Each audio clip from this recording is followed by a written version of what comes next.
miséricorde insondable. Dieu peut-il tout pardonner? Absoudre un si grand coupable, mais mes péchés oubliés. Jésus, je viens à toi, tel que je suis, je viens à toi. Jésus, je viens à toi, tel que je suis, prends-moi.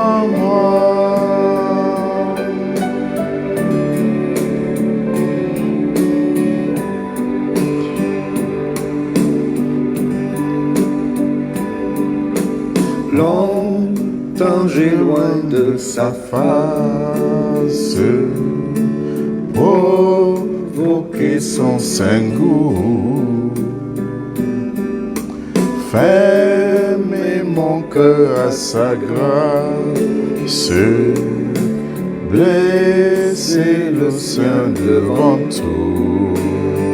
Jésus, je viens à toi, mon Dieu, tel que je suis. Je viens à toi, mon Dieu, mon roi. Jésus, je viens. Seigneur, mon Dieu, je viens à toi, tel que je suis. Prends-moi.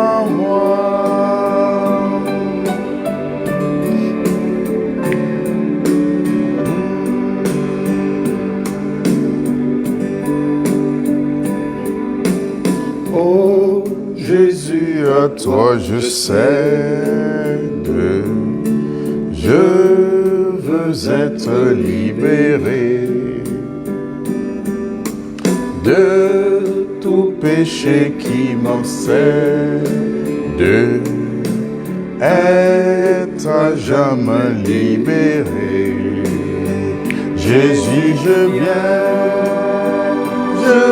à toi, tel que je suis, je viens à toi. Mon Dieu, mon roi, Jésus, je viens. Seigneur, je viens à toi, tel que je suis. Prends-moi.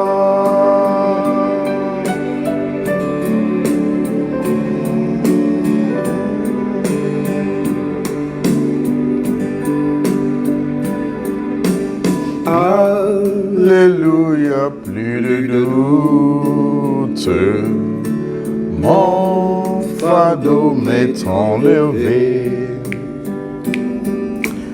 Pour le ciel, je suis en route, heureux pour l'éternité. Jésus, je viens à toi, tel que je suis, je viens à toi. Jésus, je viens à toi, tel que je suis. Prends-moi.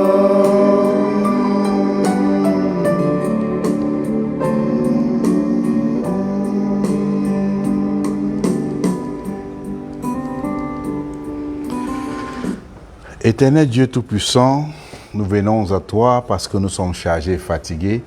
Nous venons à toi parce que nous avons besoin d'être libérés.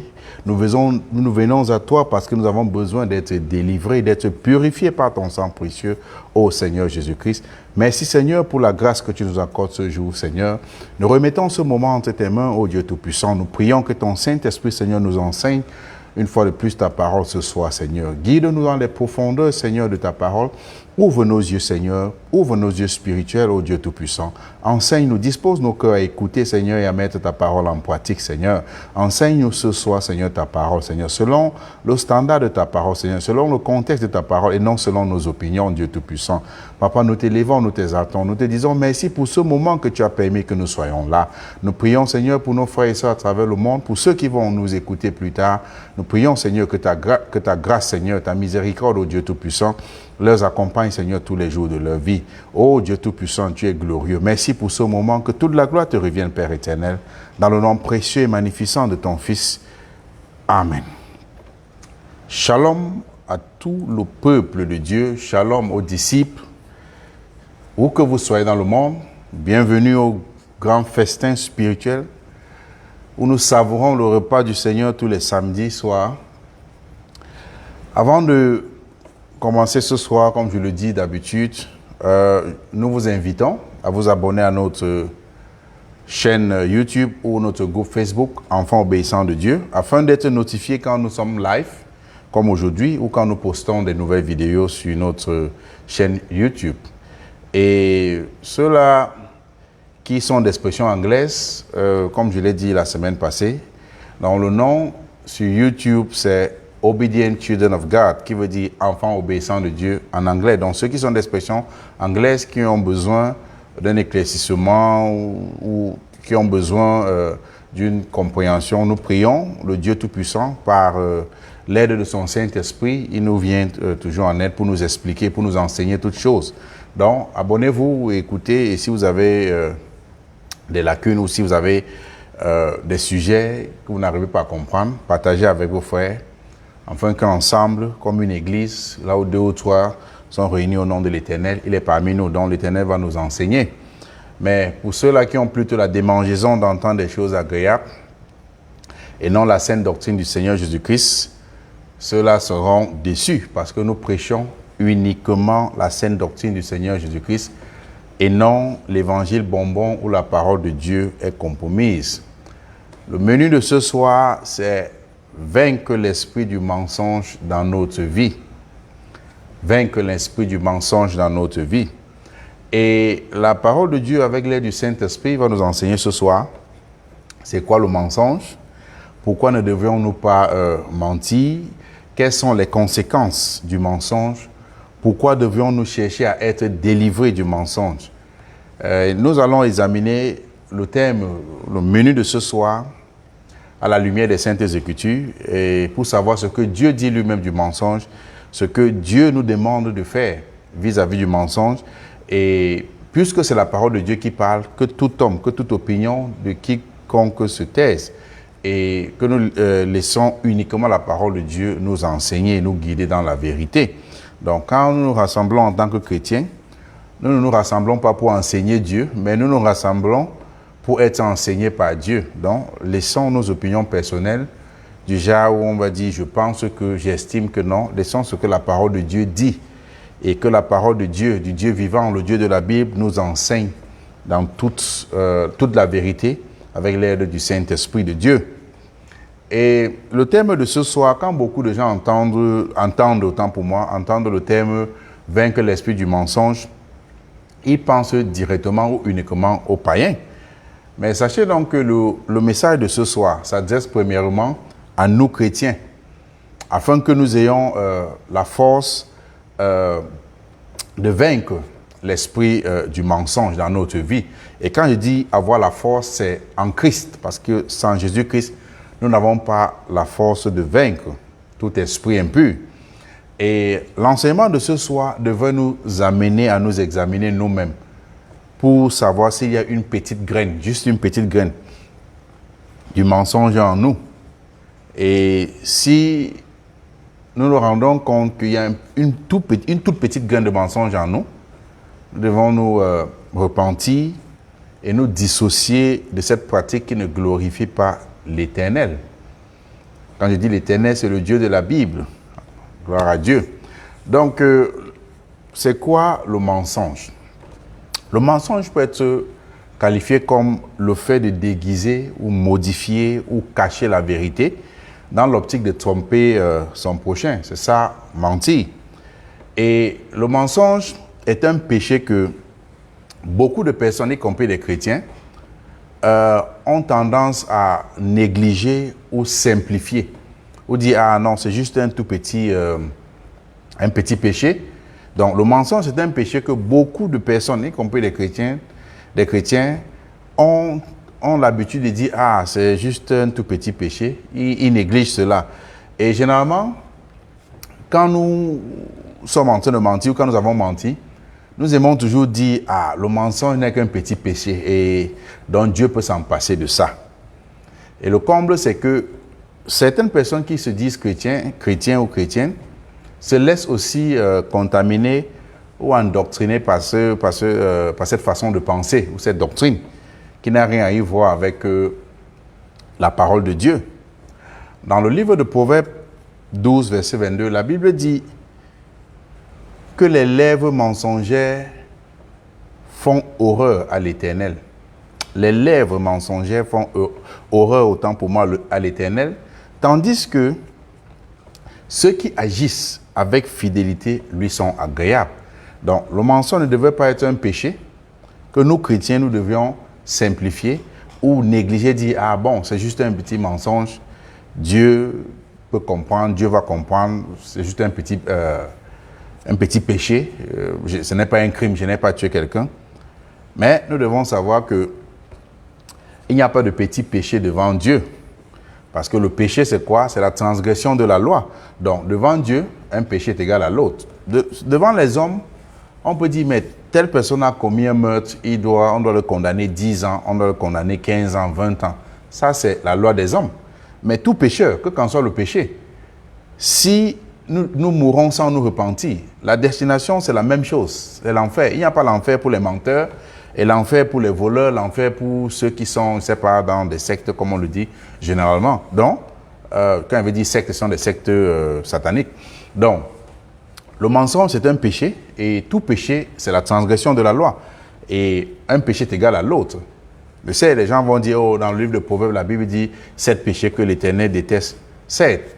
Mais il n'y a pas un péché que Dieu aime. Dieu n'aime pas un péché. Dieu nous accorde uniquement sa grâce. Dans nos moments, quand nous étions pécheurs, Christ est mort pour nous. Pas pour que nous continuions à pécher, mais afin que nous ayons la repentance au travers de Christ, et échapper à la colère de Dieu qui va s'abattre. Donc, Dieu n'aime pas le péché. Que ce soit le péché du mensonge ou le péché ou un autre péché, c'est pas ce que Dieu souhaite que ses enfants... c'est pas de cette sorte que Dieu voudrait que nous, ses enfants, nous vivions. Et c'est aussi pourquoi la Bible nous enseigne que Dieu hait le mensonge. Parce que le mensonge est un langage qui vient du diable. C'est la Bible qui nous enseigne cela. Donc, quiconque pratique le mensonge fait plutôt la volonté du diable et non la volonté de Dieu. Et la Bible va nous enseigner ça dans le livre de Jean 8, verset 44. Le Seigneur Jésus-Christ avait eu cette conversation avec les Juifs à l'époque. Et il a parlé aux Juifs en leur disant... Parce qu'il essayait de convaincre ces Juifs et ils refusaient d'écouter. Ils refusaient de comprendre ce que le Seigneur avait à dire.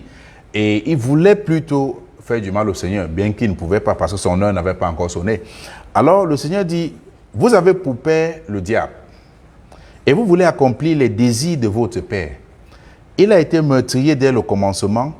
Il ne se tient pas dans la vérité parce qu'il n'y a pas de vérité en lui. Lorsqu'il profère le mensonge, il parle son propre fond. Car il est menteur et le père du mensonge. Donc, la Bible qualifie la sémence du mensonge venue de Satan. Donc, toute personne qui se laisse endoctriner ou entraîner ou séduire par cette pratique, que ce mensonge soit un petit mensonge ou un gros mensonge, comme on peut qualifier en tant qu'homme, mais la Bible parle du mensonge en un seul mot, mensonge, c'est mensonge. Et toute cette pratique-là, c'est pas une pratique qui glorifie l'Éternel, parce que la Bible qualifie Satan comme le père du mensonge. Donc, quand quiconque est en train de mentir accomplit plutôt la volonté du diable sans s'en rendre compte. Et la Bible nous enseigne une fois de plus que le mensonge ne vient pas de Dieu. Donc, Satan est le père du mensonge et les ténèbres et la lumière ne cohabitent pas ensemble. Donc, le mensonge a pour seul objectif de masquer ou cacher la vérité, afin de convaincre ceux qui écoutent le mensonge à croire. Et le but primordial de ceux qui pratiquent le mensonge est de flatter, afin de séduire ou tromper et détruire à la fin, comme le fait Satan, le père du mensonge.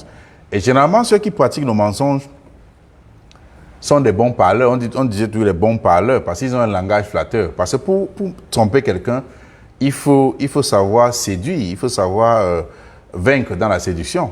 Et tout ce qu'on fait, on se dit fort, on se dit nous sommes forts. Généralement, il y a une époque, dans mon pays, le Cameroun, on parlait de féman. Mais ils vont te dire, j'ai un terrain, je suis fils d'un roi, pour avoir... Tout ça, c'est le mensonge. Si tu réussis à obtenir de l'argent, c'est le mensonge. Si tu n'obtiens pas, c'est toujours le mensonge. Donc, c'est le mensonge.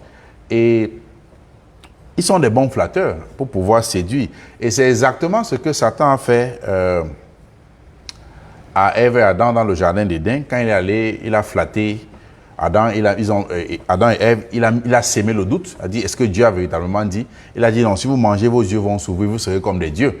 Or, c'était un mensonge. C'était un mensonge. Son plan n'était pas que Ève et Adam et Ève deviennent comme Dieu, parce que c'est impossible. Mais son plan était de leur faire chuter, de leur faire tomber, de leur faire désobéir à Dieu. Et c'était un mensonge. Donc, pourquoi nous ne devrions pas mentir? Nous ne devrions pas mentir parce que le mensonge est le langage de Satan et non celui de Dieu. Donc, quiconque se laisse entraîner par le mensonge, comme j'ai dit tantôt, est en train de faire la volonté du diable. Cela veut dire tout simplement que tout menteur ou menteuse, ce n'est pas seulement les menteurs ou même les femmes aussi, tout menteur ou menteuse, donc toute personne qui se met à mentir est en train de faire la volonté du royaume des ténèbres. Il n'est pas en train de faire la volonté du royaume de Dieu.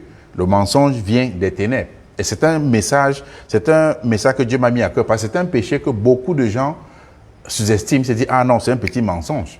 Mais il n'y a pas de petit péché.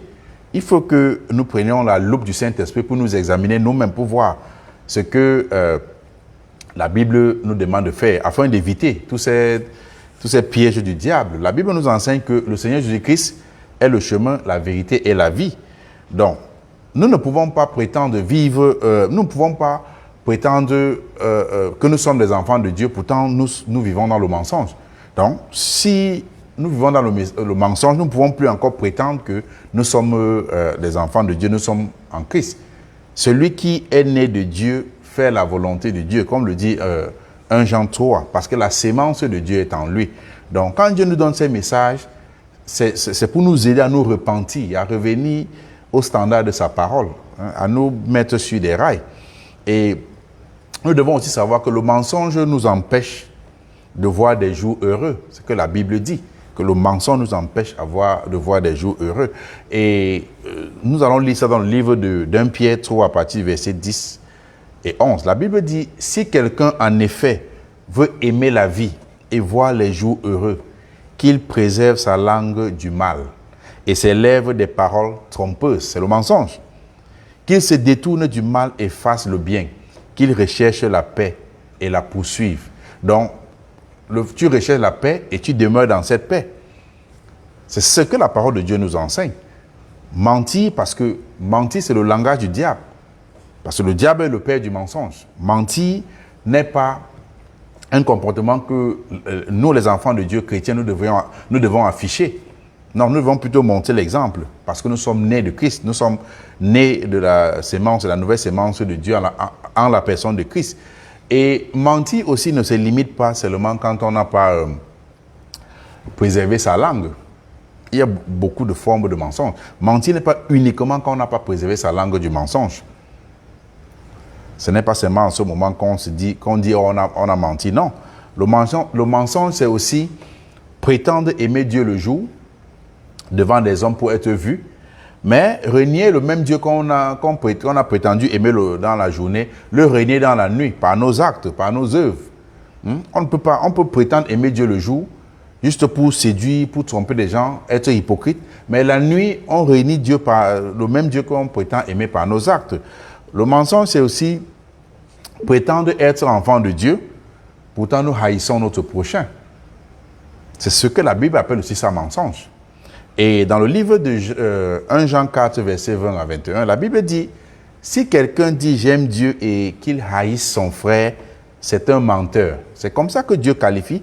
Si on se dit chrétien, on peut se donner le titre d'être chrétien, mais si nous n'avons pas la capacité, cet amour-là dans notre cœur, à aimer aussi notre prochain, si nous haïssons notre prochain, que qu'en soit la raison, nous sommes menteurs parce que Dieu, nous ne sommes pas les enfants de Dieu. Parce que pour être enfant de Dieu, on doit avoir démontré la nature de Dieu vis-à-vis de notre prochain sur la terre. Or, si ton prochain, si Dieu nous pardonne, Dieu a pu nous pardonner même quand nous avons péché contre lui. Maintenant, tu prétends dire que tu aimes Dieu que tu ne vois pas. Mais tu ne peux pas, mais tu hais ton frère ou ta soeur. La Bible appelle ce type de personnes des menteurs. Et la Bible te dit que, car celui qui n'aime pas son frère qu'il voit, en fait, la Bible nous dit ensemble, nous tous, comment peut-il aimer Dieu qu'il ne voit pas?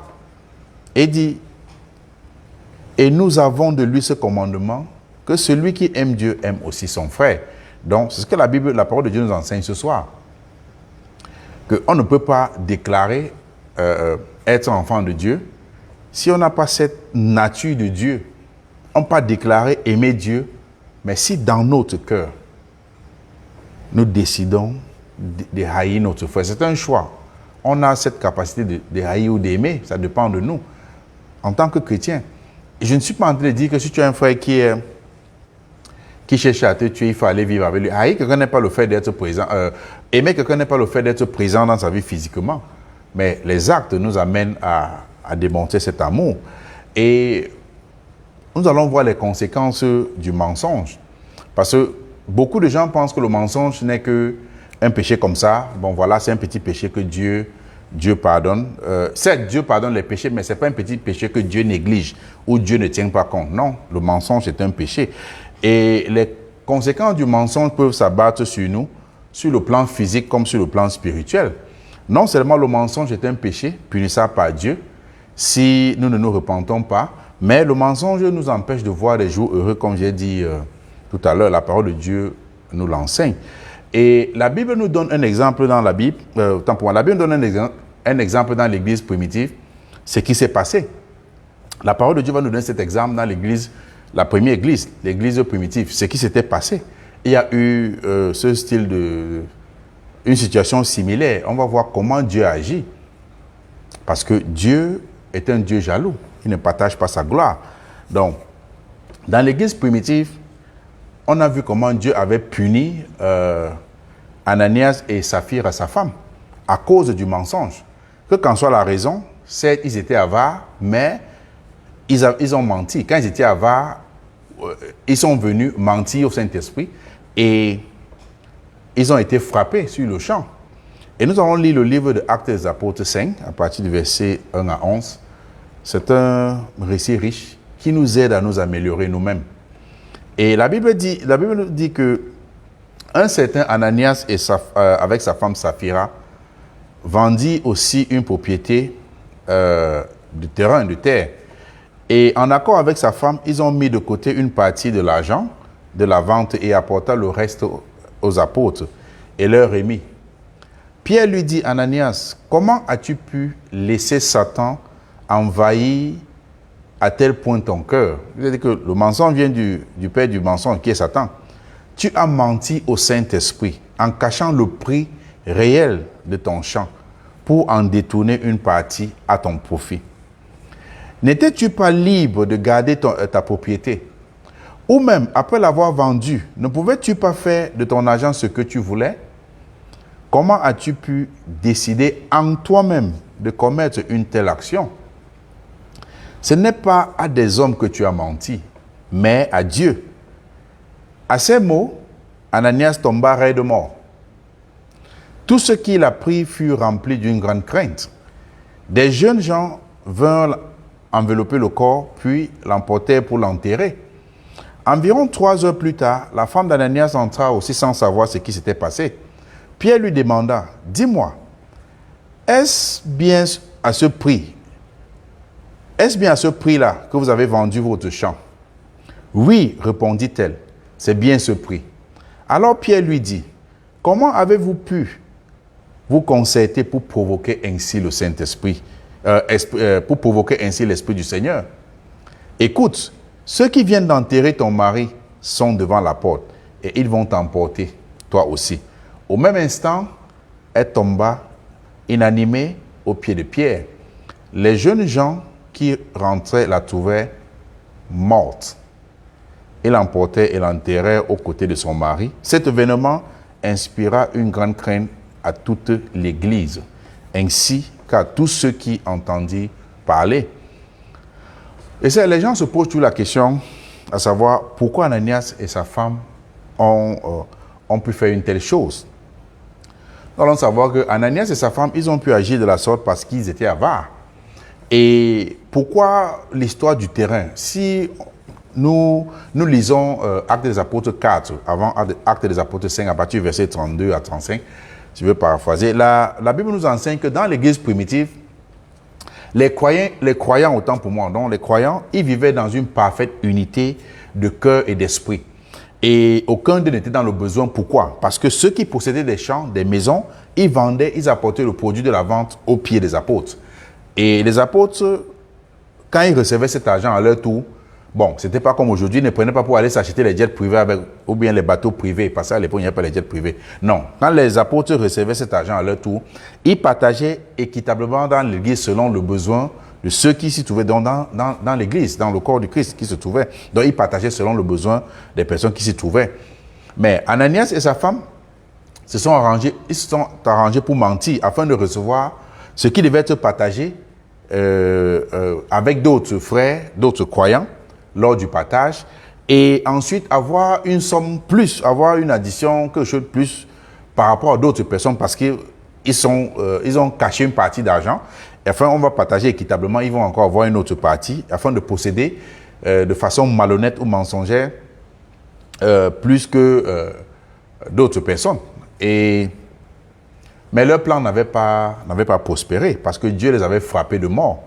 Et pourtant, la Bible nous enseigne dans le livre de Colossiens 3, versets 9 à 10, que ne vous mentez pas les uns les autres. Ça s'adresse dans l'Église. Ne vous mentez pas les uns les autres. Et la Bible va plus loin en disant, car vous avez été dépouillés du vieil homme. Vous avez été dépouillés du vieil homme. Que autrefois vous agissez selon les désirs du vieil homme. Vous avez été dépouillés du vieil homme que vous étiez autrefois, avec tous ces agissements. Il dit, et vous êtes revêtus autant pour moi de l'homme nouveau. Celui-ci se renouvelle pour être l'image de son Créateur, afin de parvenir à la pleine connaissance. Donc, l'histoire de Ananias, c'était à cause du mensonge. Et quand Pierre a posé la question en demandant, est-ce à ce prix que vous avez vendu votre terrain? Ils ont dit oui. C'est à ce prix que nous avons vendu le terrain. Pierre a posé la question d'abord au mari. Le mari est tombé raide de mort. Il dit, mais pourquoi tu as menti au Saint-Esprit? Et le mensonge n'est pas un péché que nous, chrétiens, nous devons négliger en disant, ah, c'est un petit péché, Dieu va comprendre. Non, le mensonge, c'est le mensonge. Voilà pourquoi Dieu, même pendant les 10 commandements, il dit, vous n'allez pas faire de faux témoignages. Parce que pour faire un faux témoignage, il faut mentir. Si deux personnes sont en discorde et je viens supporter celui qui a tort, il me faut fabriquer un faux témoignage pour pouvoir soutenir pourquoi je mets mon appui ou bien je soutiens celui qui a tort ou celle qui a tort. Donc, le mensonge n'est pas quelque chose de louable, ce n'est pas quelque chose qui glorifie l'Éternel. Dieu s'oppose au mensonge. Le mensonge ne glorifie pas Dieu. Donc, la parole de Dieu nous fait encore comprendre que Dieu n'aime pas le mensonge. Ceux qui pensent que le mensonge est un petit péché, ou c'est un péché à négliger, ou ce n'est pas tuer quelqu'un, de ce fait, je ne suis pas condamnable. Non, tout péché est la transgression de la loi. Non. Et le seul moyen de se dissocier du péché, c'est la repentance. Tout péché, c'est la transgression de la loi. Et nous devons aussi savoir que, comme je l'ai dit tantôt, il n'y a pas de petit péché devant Dieu. Un péché est égal à l'autre. Donc, arrêtons de dire ou de penser que le mensonge n'est qu'un petit péché.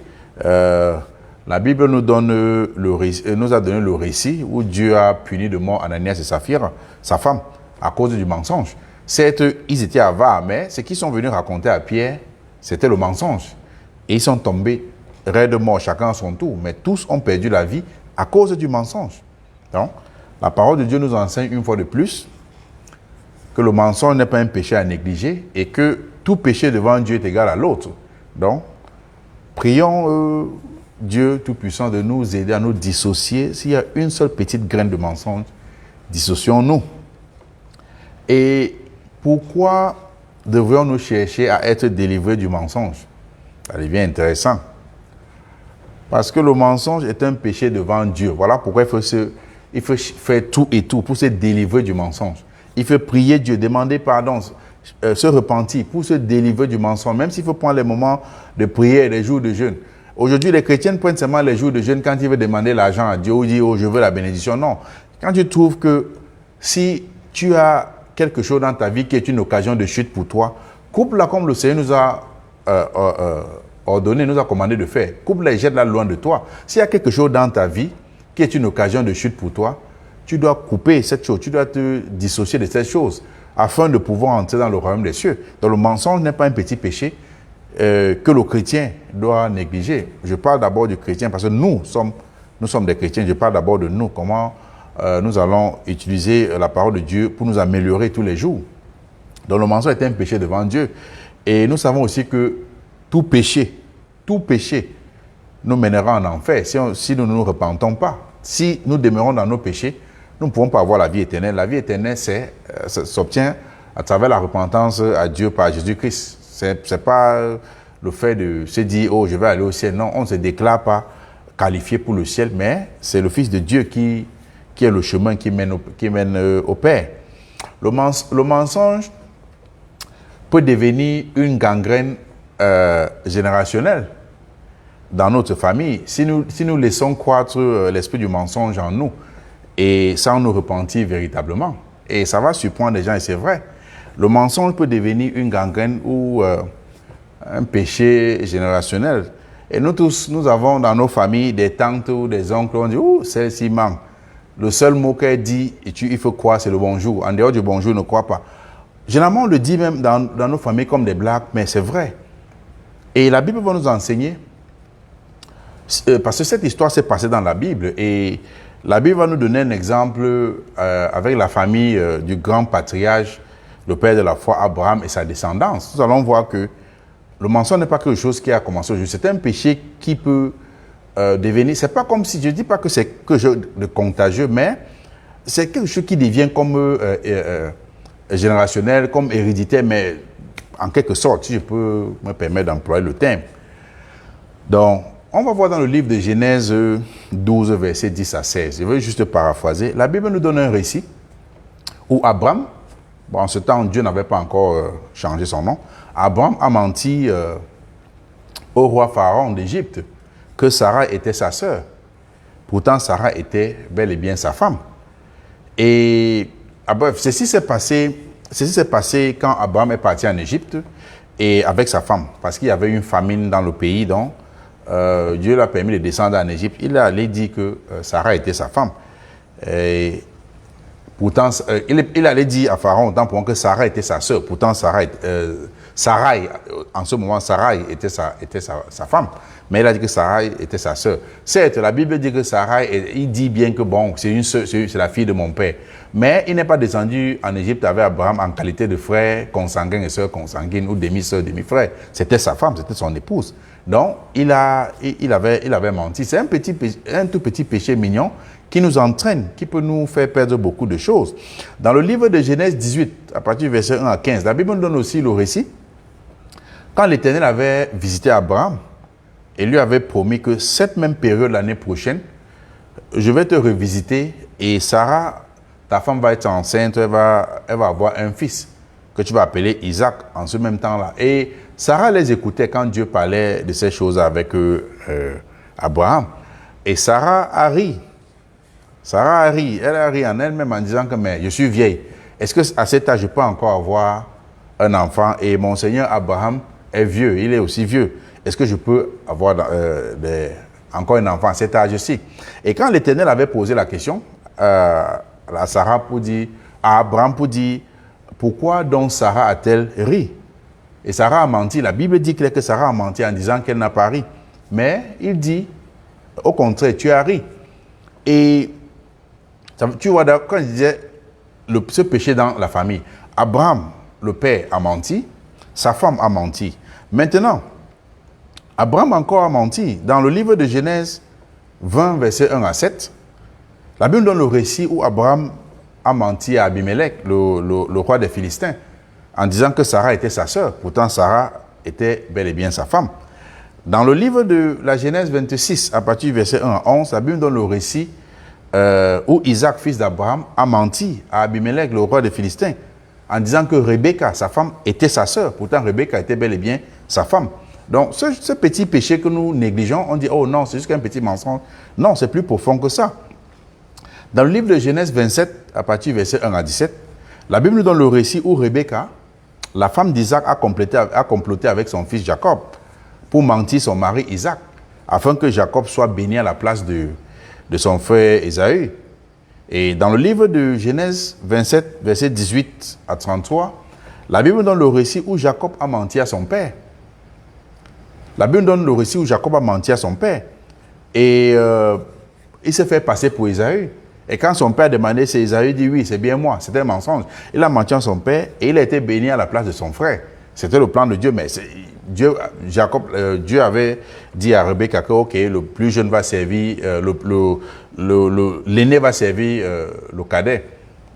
Ésaü, c'était les jumeaux, mais Ésaü est sorti le premier. Mais Jacob, il a employé ses voix, il a menti. Ça ne s'est pas arrêté là.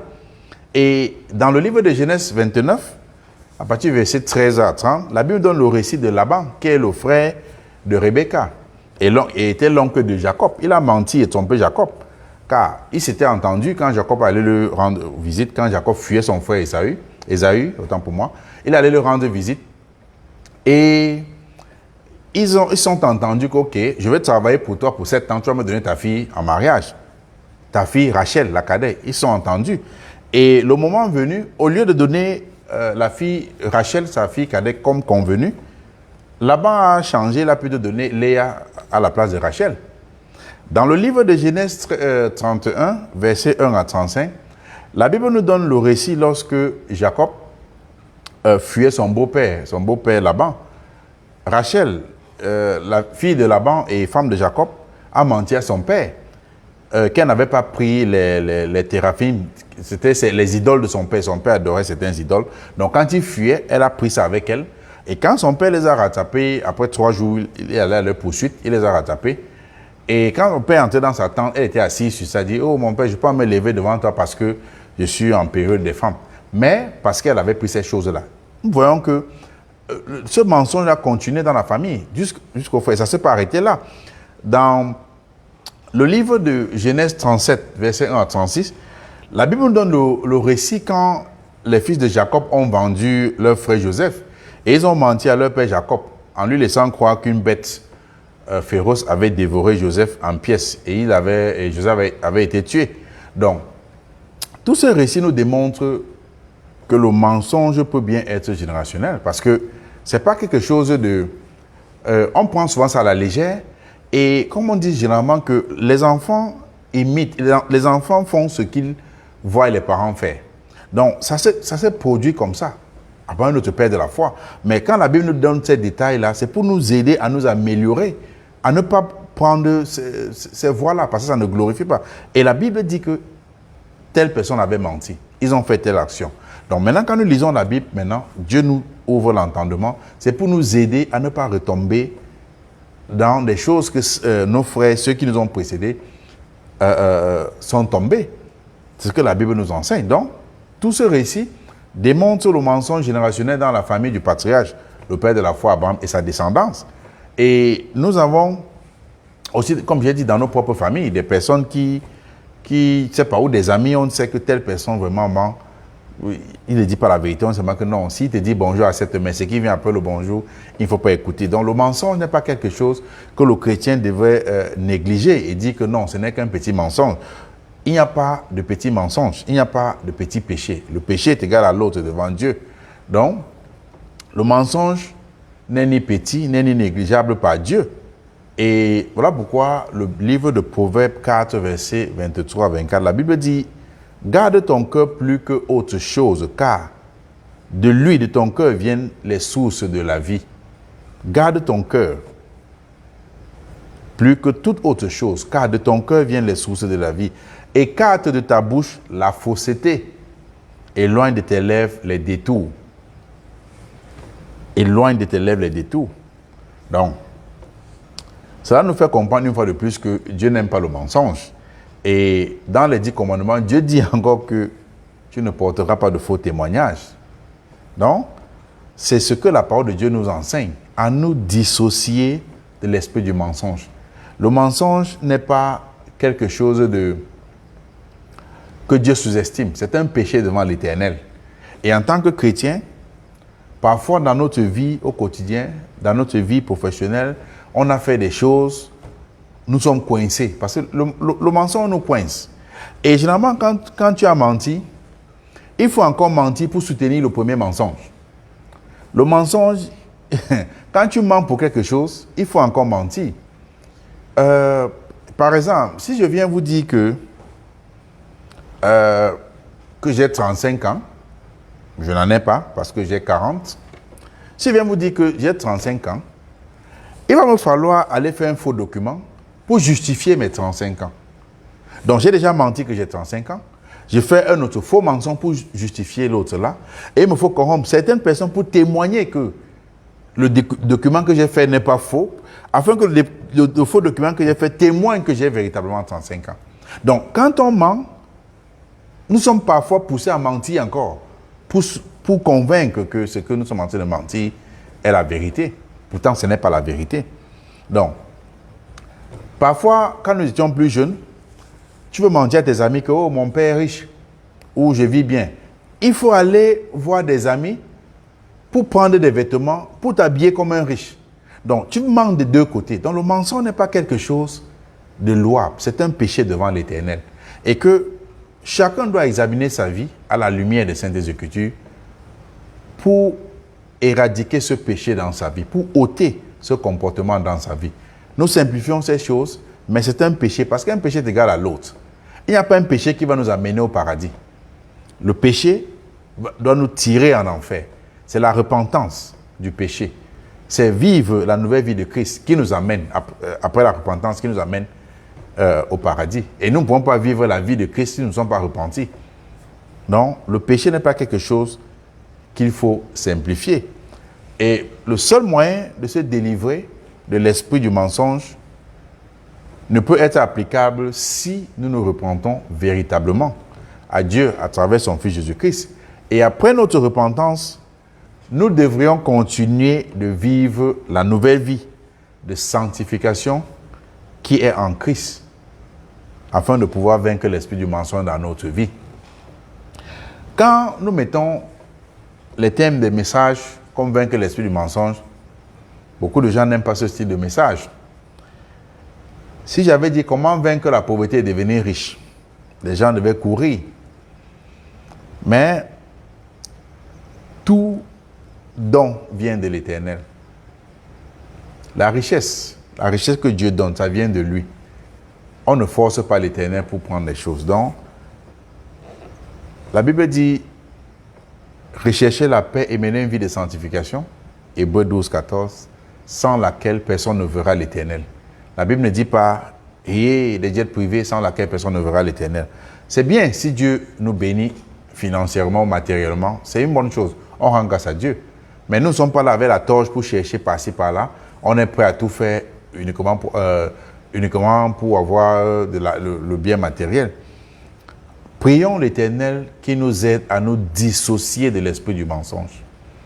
Nous avons vu, la Bible nous a expliqué, nous a donné beaucoup d'exemples où Ananias et Saphir ont été frappés de mort. La Bible nous a aussi montré comment ça a été comme un péché générationnel dans la famille de notre patriarche, le père de la foi, Abraham. Donc, et Dieu, quand Dieu nous donne ces choses, c'est pour nous mettre en garde, pour nous amener à nous dissocier de ces choses-là, pour nous amener à surmonter ces choses-là, à vaincre cet esprit du mensonge. Parce qu'en Christ, nous sommes plus que vainqueurs. Quand les gens lisent la parole de Dieu, ils disent toujours qu'en Christ, nous sommes plus que vainqueurs. Je ne sais pas à quoi ils pensent. Peut-être ils disent qu'en Christ, ils sont plus que vainqueurs, qu'ils vont entrer dans les banques des gens braqués, ils vont pas aller en prison. Ce n'est pas ce que la Bible dit. La Bible dit en Christ, nous sommes plus que vainqueurs parce que nous avons le pouvoir sur le péché. Nous sommes plus que vainqueurs en Christ parce que nous ne sommes plus sous l'emprise du diable.